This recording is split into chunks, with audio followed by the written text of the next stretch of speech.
Welcome back to KTN News Desk. We're still keeping tabs with matters politics touching on the UDA. We saw 130 members of parliament allied to the deputy president in association with the United Democratic Party, that is UDA, here in Nairobi, had their meeting, and they've stated why they were having that meeting. The DP has addressed the country. Members of parliament allied to that party have also given their thoughts on what their bottom-up approach for the economy means, but still keeping up with the UDA. Let's cross over to UDA, the Western chapter, where my colleague Willie Lusige is keeping tabs with what is happening there. Willie Lusige, good afternoon. So kindly talk to us about the agenda of that meeting.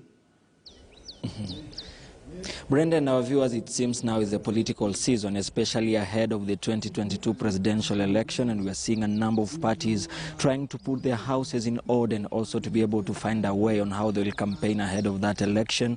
And that's why we have seen the UDA party also here in Western region. They're having a number of series of meetings where they're being able to interact with their members and be able to plan ahead of the 2022 presidential election. And this is also happening today here in Kakamega County, where delegates under the UDA party have been sitting since early in the morning to be able to highlight a number of projects that they think they will be able to use during their campaign period ahead of the 2022 presidential election. So what they're doing, they're sitting together to be able to discuss, to find out some of the issues that they think will be very, very critical during the campaign period, and similar to what we have seen other parties doing here in Western region, including ANC, including also Ford Kenya. So that's why UDA has done this today. I want to speak to one of the leaders here, Dr. Boni Khalwale, the former senator of Kakamega. We have seen the deputy president speaking a few minutes ago in his current residence, also to do with the UDA. But the bigger reason here is, why have you decided to come up together to discuss the agenda of development in Western region and also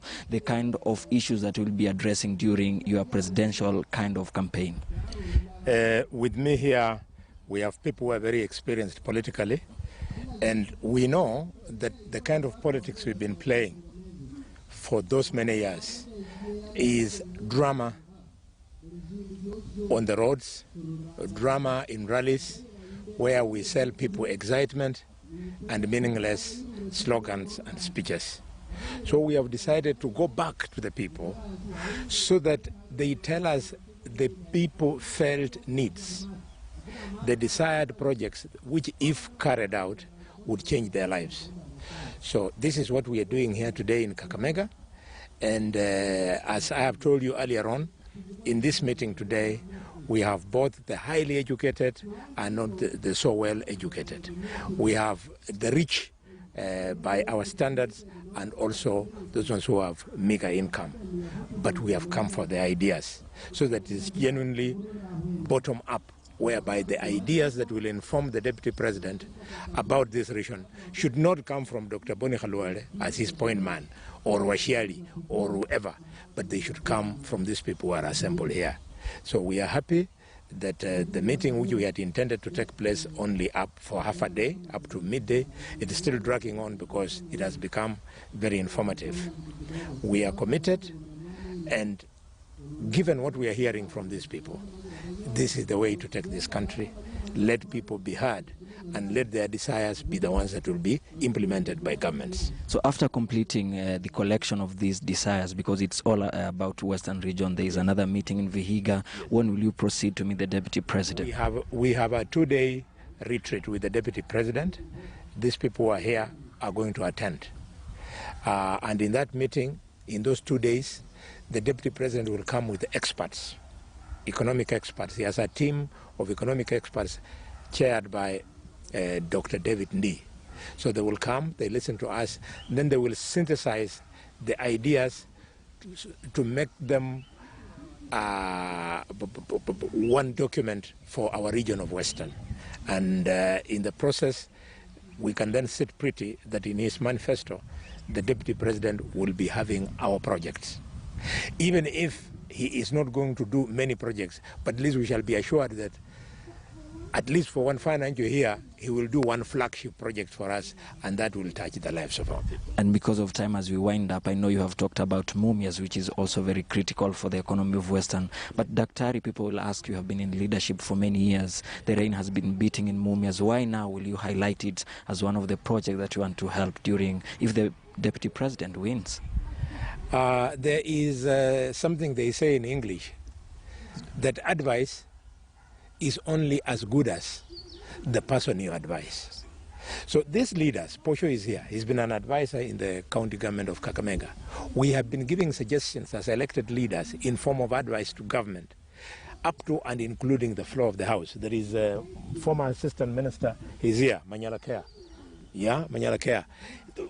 We have been giving ideas, but the people we were giving ideas, they were not listening. So our advice was only as good as those people who are not listening.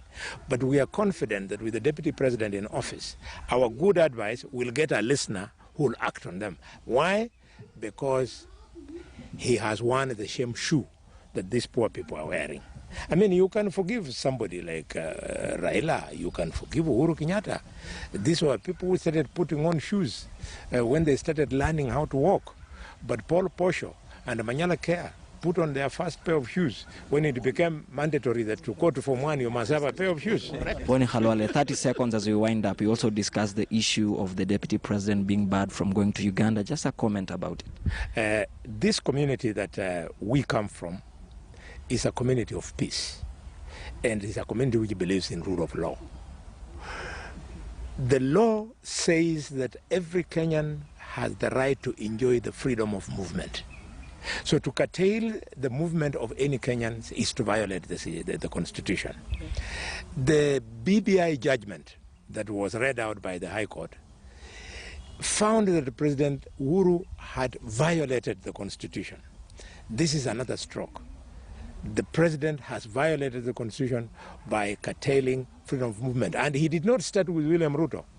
He started by Miguna. Now William Ruto is number 2. We don't know who is going to be number 3. I want to tell my brother Raila Odinga, Raila, you are next in the queue. You will soon be told not to move. You better support us. Don't listen to small people like Mirio Chiambo. Those are small girls who are still learning life. Or Gladys Wanga.